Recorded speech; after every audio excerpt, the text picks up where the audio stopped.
It was around this time that I started thinking of some interesting sci-fi tropes that I might be able to use, and a big one that came to mind was evil sentient robots. These are so popular in science fiction that they're practically dime a dozen, but that's for good reason. They just fit so well.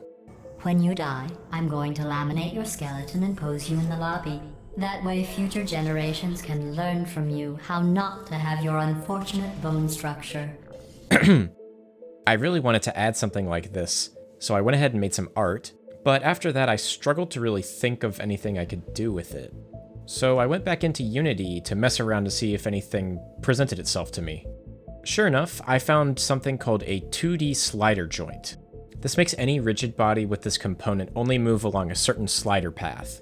This inspired me to make some weird slider blocks. I don't really know how to describe them, but they're sort of anchored in space, and they can only move along like a slider axis, and they'll always return to the position they started at. Now, this does not check out in real-life physics at all, but I figured I could just yada yada it away by saying, hyper-intelligent robot, technology no one's ever seen before. It makes sense, right? Anyways, the most important thing is that they're really fun to just mess around with.